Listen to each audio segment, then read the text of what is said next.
standar manual gitu ya dari logo yang nantinya teman-teman rancang.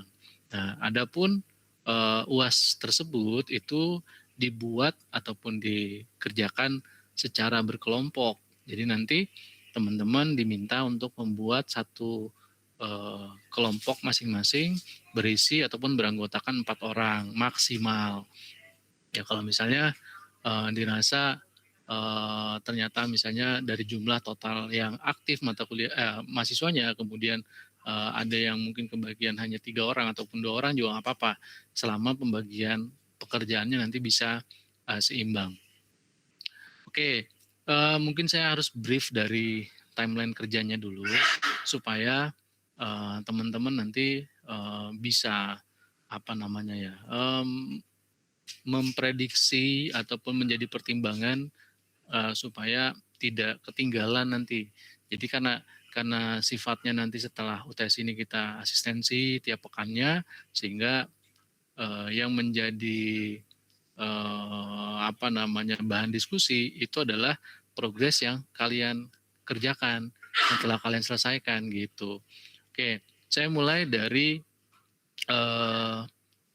proyek besarnya ini ya, bahwa nanti kalian diminta untuk membuat kelompok tadi ya, kemudian tiap-tiap masing-masing kelompok beranggotakan 4 orang maksimal, kemudian tiap kali pertemuan ataupun nanti setelah pertemuan yang sekarang, tiap-tiap pertemuan itu kalian asistensi, ya kan, di mana kehadiran itu dihitung dari progres kalian dalam menyampaikan laporan perkembangan daripada apa yang sudah kalian rancang gitu. Jadi misalnya kelompok 1 ya nanti kebagian waktu untuk menunjukkan laporan daripada ataupun progres dari apa yang sudah teman-teman coba susun gitu ya. Dimana nanti kita akan berikan konsekuensi bagi yang mungkin teman-teman ngerasa tidak ada perkembangan nih dalam tiap pekannya gitu. Jadi kalau misalkan memang nggak ada perkembangan, ya maka saya akan anggap teman-teman itu nggak hadir karena nggak ada lagi deadline tugas seperti pekan-pekan yang sebelumnya kan gitu kan. Jadi kalau di sini memang murni semua itu bergantung pada diri kalian masing-masing gitu. Ketika kalian ngerjain dan kalian bisa melaporkan perkembangannya ya akan saya apresiasi gitu kan. Tapi kalau tidak ya artinya kan mungkin kalian perlu mengoreksi diri juga gitu. Artinya teman-teman perlu mempersiapkan gitu tiap pekannya. Nah, kemudian nanti rencananya untuk ujian akhirnya itu kita akan buat presentasi ya. Kemungkinan besarnya adalah di pekan-pekan UPM. Jadi bukan di pekan UAS ya. Kalau di pekan UAS biasanya kelas masih banyak digunakan untuk ujian akhir gitu kan. Yang memungkinkan itu nanti pada saat pekan UPM. Tapi nanti saya coba diskusikan dulu dengan tim supaya informasinya bisa lebih valid ya gitu. Jadi ini buat gambaran aja bahwa nanti akan dipresentasikan. Ini adalah rencana timeline yang sudah saya susun kemarin gitu ya. Walaupun memang pada akhirnya kita bergeser gitu kan. Dari yang harusnya di pertemuan 9 itu teman-teman sudah dapat brief klien, tapi karena memang kita bergeser cukup panjang sehingga akan memundurkan juga jadwal presentasinya. Yang tadinya kita rencanakan di pertemuan 14 dan 15, maka presentasinya dimundurkan setelah UAS gitu kan. UAS itu kan di pertemuan 16, berarti ya setelah UAS gitu. Terus kemudian skema yang ini yang ada di pojok bawah mungkin nggak kita gunakan karena memang ini pada saat mata kuliah di KP2 berkolaborasi dengan mata kuliah presentasi desain. Tapi pada saat ini mungkin kita tidak bisa gunakan itu. Yang paling memungkinkan adalah pada saat teman-teman presentasi pengujinya adalah dosen dari mata kuliah DKV 2 yang lain gitu. Jadi nanti kita mungkin akan switch ya. Saya akan menguji kelas yang lain, teman-teman akan diuji dengan dosen yang lain gitu. Nah, ini berkaitan dengan timeline kita. Jadi anggap saja kita baru masuk ke pertemuan 9, nggak apa-apa. Karena nanti jadwal presentasinya kita mundurin. Nah, kita baru mulai dari brief klien nih. Klien brief ini apa saja dan kemudian perlu kalian dapatkan dari mana. Nah, ini kita lanjut pembahasan berikutnya. Oke, di sini uh, oh ya, dan ini sudah saya upload di LMS, jadi teman-teman juga bisa download sehingga khawatir mungkin ada yang lupa ataupun tidak mencatat gitu ya. Nah ini brief client ini dimulai dari kita mencari usaha mikro kecil menengah yang menjadi bahan untuk studi kasus teman-teman di sini. Jadi tiap masing-masing anggota kelompok nanti tiap-tiap masing-masing misalkan satu kelompok 4 orang. Nah, tiap-tiap anggota tadi harus mencari satu usaha mikro kecil menengah tersebut untuk dijadikan sebagai bahan studi kasusnya. Jadi setelah tadi misalkan satu tim ada 4 orang nih, 4-4-nya cari karena nanti akan diseleksi tuh kira-kira yang mana yang ideal untuk dijadikan sebagai bahan untuk studi kasus kalian gitu. Jadi nanti tiap masing-masing mencari gitu kan. Nah, saran saya cari yang ada di sekitar-sekitar tempat tinggal aja. Jadi nggak perlu yang jauh-jauh dan lain sebagainya. Nah, kemudian yang perlu diperhatikan adalah ketika menentukan UMKM ini, usahakan UMKM tersebut memang memiliki legalitas usaha. Artinya mereka memiliki apa namanya SIUP gitu kan atau surat izin berusahanya atau nomor induk berusaha. Nah, itu yang perlu digarisbawahi gitu kan karena memang banyak di antara para pelaku usaha yang memang belum memiliki legalitas usaha gitu kan. Jadi usahakan yang kita menyasar pada mereka-mereka yang sudah memiliki legalitas terlebih dahulu. Nah, yang berikutnya kalian mencari bidang ya artinya gini, ketika menentukan UMKM ini upayakan UMKM yang memang bisa kalian jangkau ya. Artinya teman-teman nanti akan melakukan interview kepada apa namanya pemilik misalnya gitu kan atau pelaku usaha tersebut di mana beberapa hal di sini sepertinya perlu kita gali nanti karena ini kan berbeda dengan tugas yang sebelumnya ya. Kalau tugas-tugas perancangan logo yang mungkin sebelumnya sudah kalian kerjakan itu saya yang nyiapin brief kliennya gitu. Jadi teman-teman baru setelah dapat brief klien dari saya, teman-teman kembangkan menjadi kreatif brief kan gitu. Nah kalau di sini teman-teman yang menggali brief kliennya karena nggak mungkin secara langsung mereka ataupun saya meminta si kliennya untuk menyiapkan brief klien kan nggak mungkin gitu ya. Tapi teman-teman yang harus riset sendiri gitu. Jadi harus mencari nama UMKM-nya tersebut, kemudian apa bidang usahanya, nah itu perlu dicari tahu, kemudian mengapa ingin dibuatkan logo gitu. Nah ini kalian isi apabila memang mereka belum memiliki logo, ya belum memiliki identitas visual sehingga perlu ada informasi berkaitan apa yang mendasari sehingga mereka mau dibuatkan logo.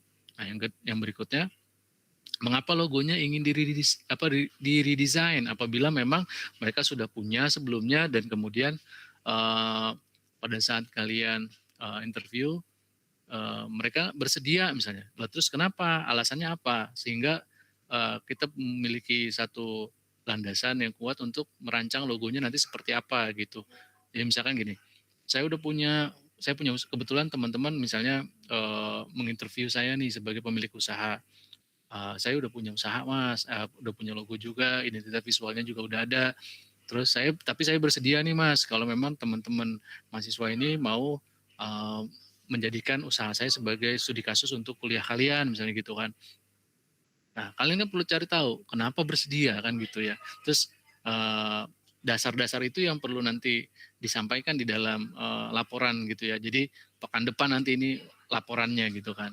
Nah, itu logo yang kayak gimana nanti yang mau dibikin gitu kan, yang diinginkan tuh seperti apa sih gitu kan.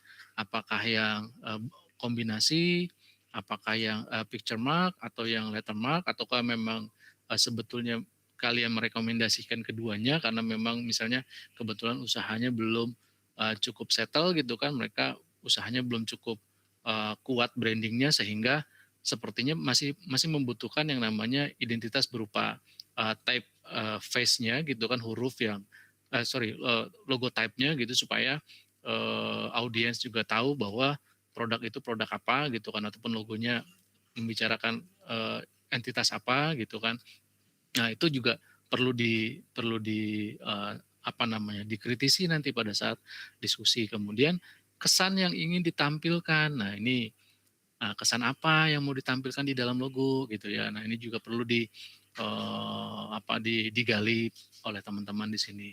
Nah, kemudian di dalam mood board kemarin kita bahas bahwa ada beberapa usaha yang memang mengganti logonya karena dasar-dasar tertentu gitu kan. Alasan alasan perusahaan meredesain logo, bisa dia karena merger dengan perusahaan lain, bisa karena pemilik usahanya ganti nama gitu kan. Pemilik usahanya berganti gitu kan, kayak misalkan yang tadinya pemiliknya siapa, kemudian jadi siapa, sehingga mengakibatkan logonya juga berubah gitu kan, atau yang lain sebagainya gitu kan. Nah, ini kan berarti banyak hal yang perlu kalian cari tahu di sini ya, berkaitan dengan misalnya gini, media-media promosi yang sudah ada, andai kata memang redesign kan gitu ya. Berarti kan kalian perlu cari tahu media promosinya apa saja sih yang sudah ada, ketika mereka misalnya menjangkau audiens mereka itu melalui media-media seperti apa, terus di tokonya lah misalnya media apa saja yang sudah ada, apakah misalkan dia punya mini X banner gitu kan, kemudian mereka punya spanduk gitu kan untuk di depan toko, kemudian mereka punya iya misalkan andai kata media digital gitu kan, apakah mereka sudah masuk ke wilayah digital juga gitu kan, media sosial dan sebagainya, kemudian bagaimana visualnya, nah itu harus dicari tahu semua, karena ini nanti berkaitan dengan pas project profile board-nya kan, karena pas project tadi kan berkaitan dengan media-media yang sudah ada sebelumnya, termasuk logo yang sudah ada sebelumnya gitu. Pada saat merancang mood board kan kalian kemarin kita udah bahas yang pecah mood board tadi kan, ada yang competitor board gitu kan, ada yang project profile board, ada yang consumernya gitu dan lain sebagainya. Nah itu yang nanti bisa jadi dasar penempatan, oh ini misalnya sebelumnya begini, karena kesannya sekarang mau diganti seperti ini, maka apa saja yang diperbolehkan diganti, misalnya kayak gitu. Nah itu juga perlu dicari tahu. Misalkan andai kata pun dia sudah punya logonya nih sebelumnya, terus mereka bersedia diganti logonya atau diredesign. Kemudian yang mau dilakukan itu apakah redesign secara total atau secara parsial misalnya. Hanya sebagian aja misalnya. Oh, kalau hanya sebagian aja pada bagian apanya nih gitu. Misalnya shape bagian belakang gitu kan. Yang tadinya bersudut menjadi melengkung kayak gitu. Hal-hal kecil kayak gitu aja itu banyak dilakukan oleh perusahaan-perusahaan yang memang sudah cukup besar ya gitu kan entitasnya. Oke, yang berikutnya di sini kompetitor nih. Kompetitor ini kalian juga perlu perdalam di sini bahwa kompetitor mereka ini berarti uh, yang memiliki usaha yang sama di scope ataupun wilayah yang sama skalanya gitu. Jadi kalau misalkan mereka usaha di daerah Kecamatan Cipayung gitu kan, nah kalian kalian petakan tuh di daerah Cipayung tadi kira-kira usaha sejenisnya ya kalian cari gitu, di mana saja gitu, dan bagaimana media promosinya, bagaimana logonya dan sebagainya, sehingga kalian bisa menjadi mendapatkan satu referensi dan bisa menghasilkan satu rekomendasi visual yang lain nantinya gitu, sehingga ketika misalkan merancang, oh ya ini rata-rata gaya-gaya visual yang ada di kompetitornya begini nih gitu kan, maka dengan kesan yang tadi udah didapat, terus mau mau buat logonya kayak gimana nih gitu kan. Oke, setelah itu kalian juga eh, perlu mencari tahu apabila misalnya ada elemen visual tertentu yang ingin ditampilkan atau ingin dimunculkan di dalam logo tersebut. Misalnya gini, di tugas yang kemarin sebelum UTS itu kan saya kasih brief kepada teman-teman di situ, di mana saya ingin memunculkan satu elemen visual berupa apa namanya, luwak ya gitu ya, oh nggak salah yang itu ya.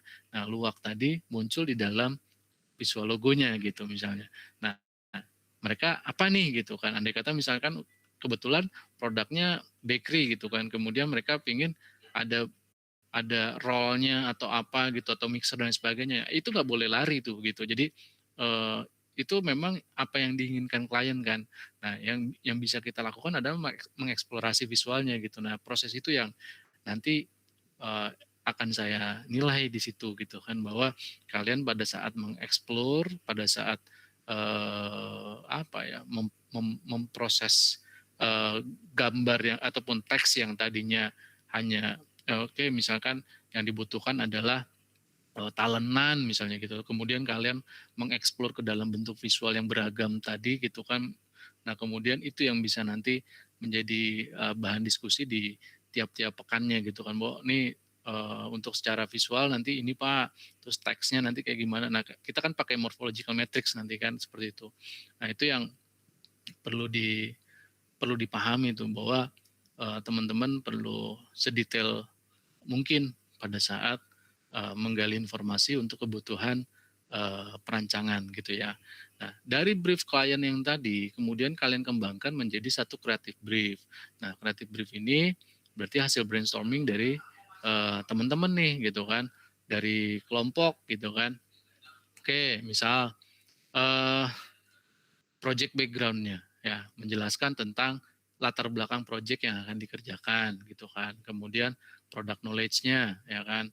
Ini berkaitan dengan pengetahuan terkait dengan produk dari UMKM tadi, jelaskan secara detail. Karena gini, andai kata UMKM tadi memproduksinya apa ya minuman jamu tradisional gitu kan.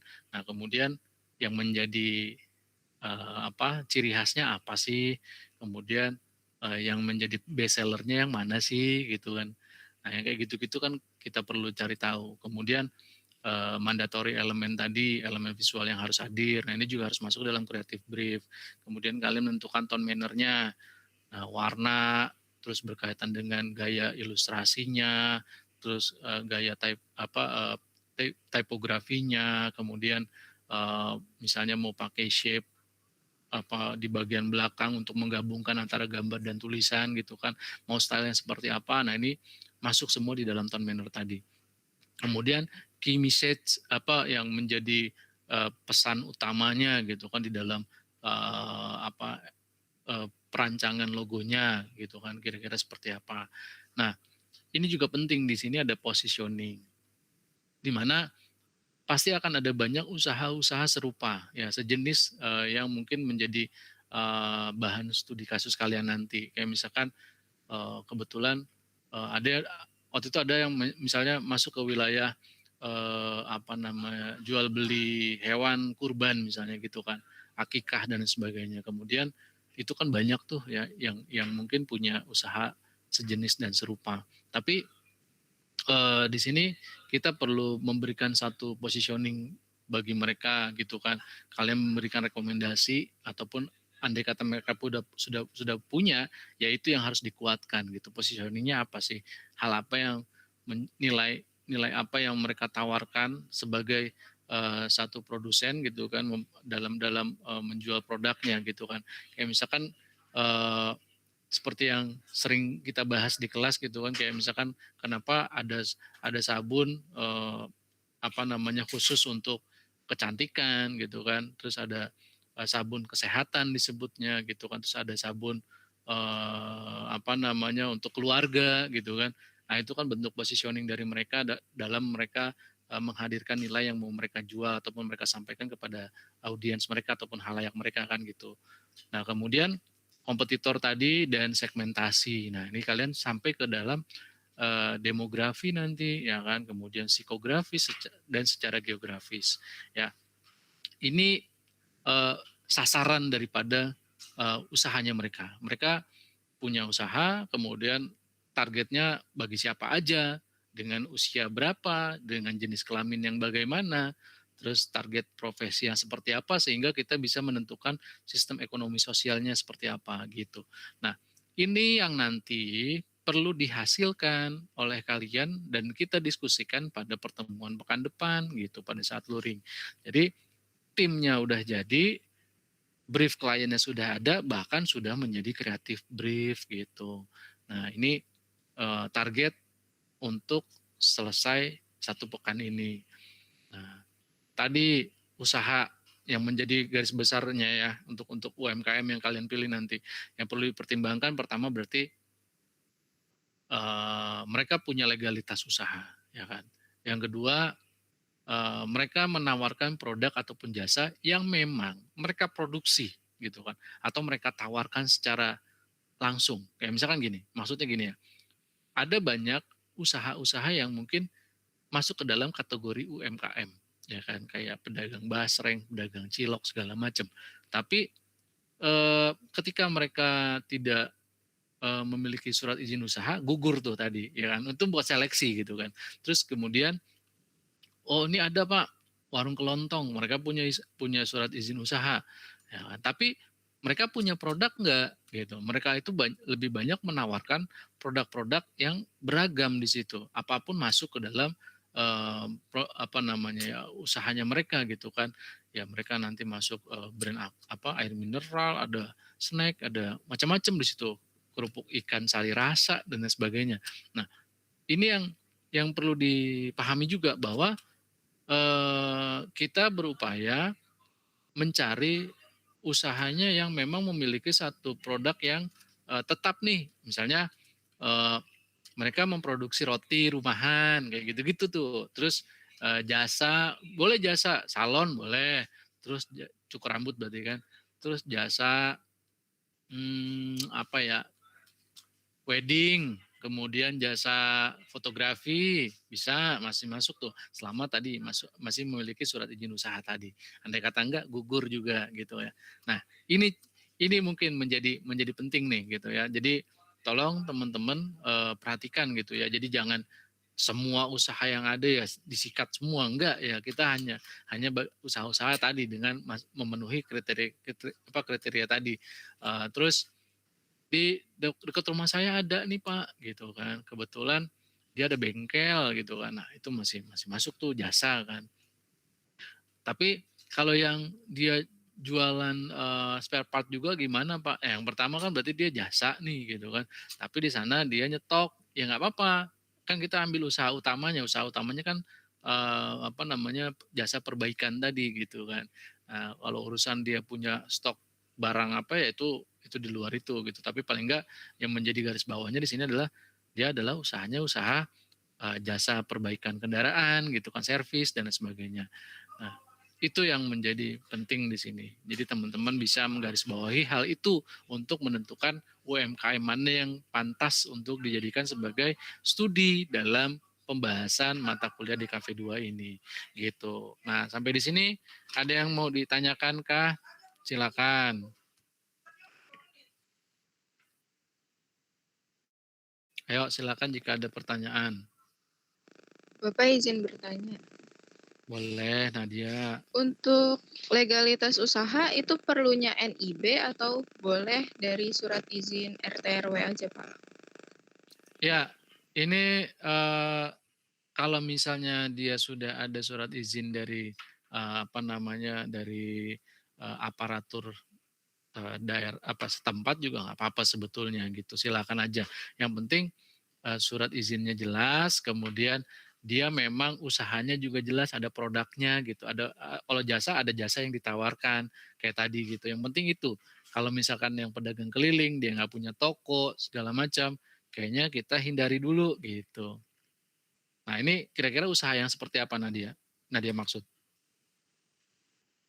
Kalau saya kepikiran kayak kan di tol gitu kan banyak tuh Pak jembatan. Nah itu kan beberapa Apa tuh? ada yang sudah izin secara RT RW aja, jadi nggak ada suratnya resminya langsung gitu. Enggak, sebentar. Di tol banyak jembatan. Terus maksudnya apa? Iya, jadi kan kalau misalkan di lingkungan saya itu tuh ada tol. Nah terus nanti di atasnya itu ada Ah, jembatan besar gitu. Nah biasanya di trotoar itu banyak yang ah, jualan tapi udah netap gitu loh Pak. Udah ada jatuhnya kayak mangkal. kiosnya gitu. Heeh. Lebih ke Apa kios tuh sih beneran. biasanya usaha usaha kayak gimana misalnya? Coba boleh dicontohin nggak? Kalau usahanya kemarin ada donat gitu loh. Donat, Oh donat ya, bantal, kayak terus kayak ada ya, tukang cakwe juga, tapi dia benar-benar udah ada bentukannya gitu, bukan cuman gerobakan aja. Udah ada bentukannya. Jadi Iya, abang-abangnya nggak astral ya? gitu, Kak. Ya itu sebenarnya itu sebetulnya bisa masuk kategori. Jadi ketika dia sudah menetap, itu bisa juga menjadi landasan atau bisa menjadi dasar. Tapi balik lagi tadi, kalau misalkan yang tadi misalnya dia punya punya produk gitu kan, dan produknya memang dihasilkan sendiri dan dia memiliki potensi untuk dibikinin GSM ya, karena gini biasanya ya yang punya GSM itu hanya perusahaan-perusahaan loh gitu kan. Jadi nggak semua pemilik usaha tuh sebenarnya punya GSM ini. Jadi grafik standar manual itu bahkan di beberapa perusahaan besar aja ada banyak juga yang mungkin belum belum belum sampai ke sana gitu. Pun ada mungkin dia belum menerapkan, itu juga ada. Makanya jadi di sini uh, paling tidak dasarnya tadi dia punya kios, kemudian kiosnya menetap, dia nggak nomaden gitu kan, kemudian dia punya produk ataupun jasa yang memang bisa ditawarkan kepada konsumen, eh, dan legalitas tadi. Terus kalau legalitasnya bentuknya dia hanya baru punya surat izin dari RT RW ya nggak apa-apa, silakan aja. Tapi paling nggak eh, ya kamu mungkin bisa bisa sambil nyolek-nyolek gitu, kenapa nggak dibikinin surat izin aja gitu, padahal itu mudah loh, kan itu free sebetulnya. Saya aja pernah tuh punya usaha terus ya emang nggak jalan gitu kan, tapi saya urus tuh surat izin usahanya gitu di kantor wali kota Depok, terus itu free, nggak diminta biaya apa apa gitu. Paling nggak kamu juga bisa kasih apa masukan, buat aja gratis gitu. Oke, baik Bapak, Ya paling nggak makasih gitu banyak. sih Nadia, tapi sejauh ini mungkin masih bisa dipakai. Kalau yang donat mungkin oke itu. Oke, siap. Bapak Ya, terima dah kasih banyak. gini ya. Ya, ini saya perlu tambahkan juga. Jadi nanti yang dirancang di dalam GSM itu kan yang pertama tuh ada logonya, kemudian ada konfigurasi logonya, logo dengan tampilan grayscale, BW segala macam, terus logo ketika diterapkan pada background color yang rumit dan lain sebagainya. Kemudian ada tagline, ada byline, ada logo grid, ada konsep visual logo dan lain sebagainya sampai dengan ketika logo diaplikasikan ke media. Nah, logonya ketika diaplikasikan ke media, berarti kan media ini ada media promosi dan media informasi. Kan media kita buat secara apa ya kita bisa bedakan berdasarkan tadi ya, berdasarkan informasi, kemudian berdasarkan apa namanya promosi. Nah, di dalam media informasi salah satunya juga bisa mencakup identitas visual yang ada di dalam media tadi, kayak misalkan buku gitu kan, itu kan salah satu media informasi kan, di mana di dalamnya juga ada logo. Terus misalnya stationery itu bisa masuk ke dalam kategori media promosi juga gitu kan, karena di dalamnya nanti ada kartu nama, ID card, kop surat yang bisa mengidentifikasi siapa pemiliknya kan gitu ya. Nah, ini juga nanti akan dirancang stationery ya, ID card, kop surat, amplop. Nah, itu juga. Jadi kalian juga mungkin bisa jadi pertimbangan usaha yang seperti apa yang memang pantas nanti dibuatin kop suratnya, yang pantas nanti dibuatin ID card untuk karyawan, yang pantas dibuatin kartu nama gitu. Nah, itu juga boleh boleh jadi satu dasar menentukan UMKM-nya. Yuk, pertanyaan lain, silakan. Ada? Pak, Ayo dong. kalau Kalau Mungkin bertanya, berarti kita tuh bikin tadi yang nilai. laki-laki dulu, bentar. Oke. Gimana? Tadi yang laki-laki kayaknya ada suaranya siapa tadi tuh? Saya nggak ngeh. Bentur sama yang perempuan barusan. Nggak jadi. Atau yang tadi yang perempuan dulu deh. Bapak izin bertanya, berarti kita bikin klien brief sama creative briefnya itu dari UMKM yang udah kita pilih secara per kelompok atau setiap anggota bikin ya Pak? Gini, kan di masing-masing anggota tim mencari ya kan. Nanti kalian pilih satu gitu. Jadi kalian pilih satu yang memang dijadikan sebagai fokusnya gitu. Jadi cuma satu nanti yang dibuatin yang kalian gali klien brief sama kreatif briefnya, nggak semuanya gitu. Jadi misalnya dari 4 nih ya kan, saya, terus ada Nova, terus ada Nadia sama Nadira misalnya ya, ada 4 orang. Nah, yang kepilih misalnya yang miliknya Nadira nih gitu kan. Ya nggak apa-apa gitu. Kita akan jadi nanti fokus pada satu satu usaha gitu, karena nanti outputnya cuma satu yang diminta, karena kan tugasnya nanti dibuat secara berkelompok gitu. Jadi nggak perlu semuanya. Tapi pada saat mencari UMKM, ya kalian teman-teman mencari seluruhnya nih. Nanti diseleksi oleh tim gitu kan. Makanya tadi saya bilang, nanti kalian harus brainstorming nih bersama satu timnya. Nah, memilih UMKM yang ideal serta menggali informasi yang dibutuhkan untuk membuat client brief dan kreatif briefnya gitu. Sebetulnya client brief itu tugasnya klien ya gitu. Cuma ya karena memang tadi balik lagi, ini kan nggak ada permintaan khusus dari klien, sehingga kita yang perlu mencari tahu gitu. Oke Bapak, terima kasih. Oke, sama-sama. Lagi yang lain?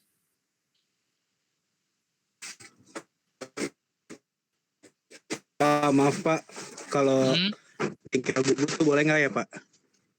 Kalau Kenapa? bengkel bubut boleh nggak Pak? Bengkel bubut? Boleh. Boleh bengkel bubut. Saya juga punya bengkel bubut tuh di Citayam. Aman.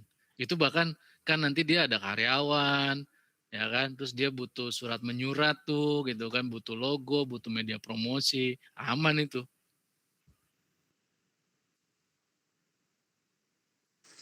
Oke Pak. Oke, lanjut.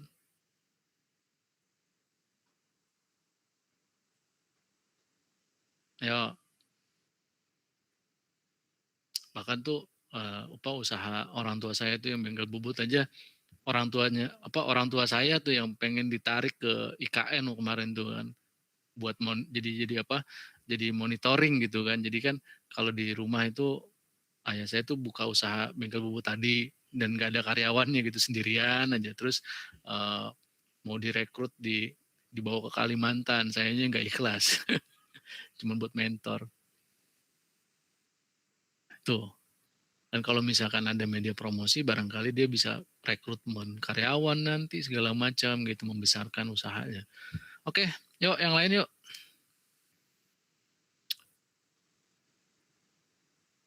Aman ya? Aman lah, ya enggak?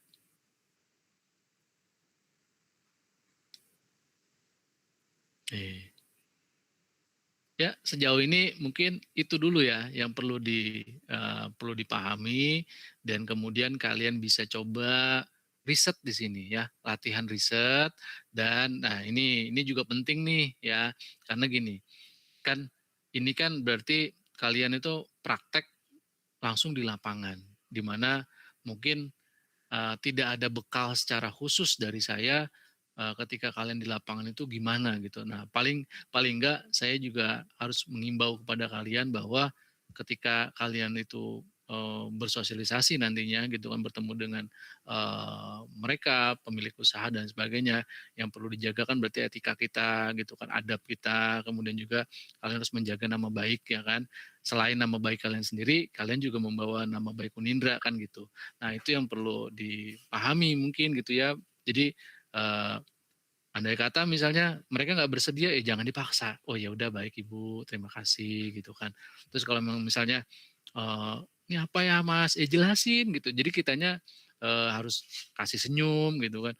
Ya izin Bu, bolehkah saya ini gitu kan, mau misalnya gini, ada nih usaha nih, kemudian terus kalian kebetulan memang tidak tidak tidak kenal gitu kan, kemudian ya udah izin gitu kan, mohon izin Bapak Ibu, boleh nggak saya ini dari kampus Unindra gitu kan, saya sedang dalam menyelesaikan mata kuliah, kemudian ada tugas yang di mana saya harus begini-begini segala macam maksudnya tuh. Terus tujuan saya ke sini ya dalam rangka memberikan satu apa namanya ya, apa ya, barangkali dari usaha Bapak Ibu gitu kan dibutuhkan satu perancangan logo gitu kan, atau mungkin perubahan logonya gitu. Nah, saya apa namanya, memberikan ataupun ketika misalnya diberikan kesempatan ya Kak, saya akan sangat berterima kasih misalnya kayak gitu. Ya pokoknya intinya kalian harus bisa membawa diri lah gitu karena memang di sini apa namanya ya kalian langsung ke lapangan gitu kan, kalian ketemu sama pemilik usahanya, bahkan kita nggak tahu dia nanti akan terima atau enggak gitu ya. Jadi nanti latihan lobby gitu kan, latihan bicara, banyak hal yang kalian dapatkan nanti di sini. Bahkan dulu tuh ada beberapa angkatan sebelumnya yang ketika ngelakuin ini dengan baik gitu kan, kemudian akhirnya mereka justru diberi satu ucapan bentuk terima kasih gitu kan atas apa yang sudah dilakukan gitu kan. Kayak misalkan mereka ternyata logonya digunakan, kemudian akhirnya itu benar-benar diterapkan tuh GSM-nya, sehingga ada ucapan bentuk terima kasih dan sebagainya. Padahal ya kita memang nggak mengharapkan itu gitu kan. Paling nggak kita di sini dari keberadaan teman-teman itu bisa bermanfaat untuk lingkungan sekitar di tempat tinggal teman-teman aja gitu kan. Bahwa kalian itu kuliah terus juga kemudian punya nilai kebermanfaatan untuk masyarakat sekitar gitu. Nah, paling nggak itu aja gitu. Itu yang perlu diperhatikan ya. Jadi adab, etika ataupun sopan santun pada saat nanti ke lapangan tolong dijaga seperti itu. Gimana? Bapak maaf mau tanya lagi. Boleh Nadia. Untuk formatnya itu berarti PDF ya Pak atau gimana? Ya, Word.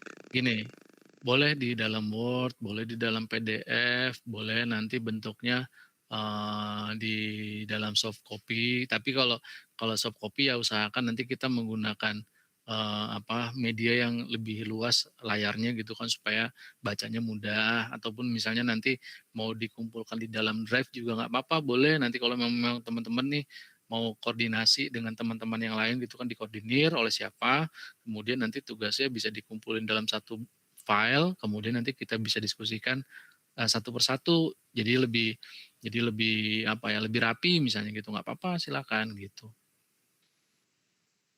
Baik Bapak. Ya untuk output filenya nanti ya boleh PDF, mau misalnya dalam bentuk kalian nyusunnya juga terserah, mau langsung di Word atau mau dalam Canva, dalam bentuk PPT nggak apa-apa silakan aja. Ada lagi?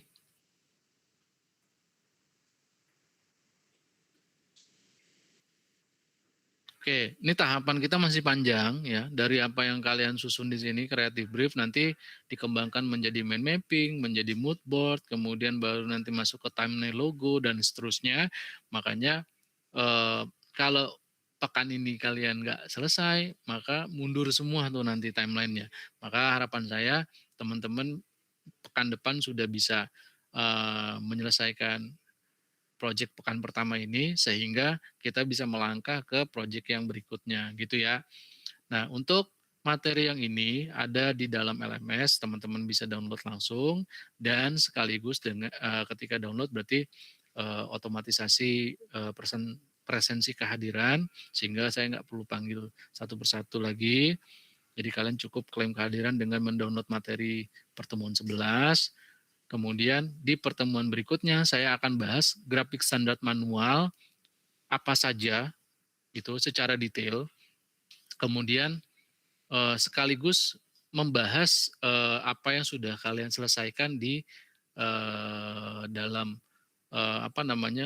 luaran pekan ini yang client brief dan creative brief gitu. Jadi nanti evaluasi, kemudian catatan-catatan dari saya mungkin nanti kalian lengkapi sambil melangkah ke perancangan. Nanti mungkin kayak gitu ya. Minggu berikutnya bahas mind mapping, mood board, dan seterusnya. Nah ini harapannya kalian bisa lulus semua ya. Oke, mungkin itu dulu yang saya bisa sampaikan pada siang hari ini. Terima kasih atas kehadirannya. Sampai ketemu lagi minggu depan secara luring. Saya akhiri. Assalamualaikum warahmatullahi wabarakatuh. Waalaikumsalam warahmatullahi wabarakatuh. Waalaikumsalam. Waalaikumsalam.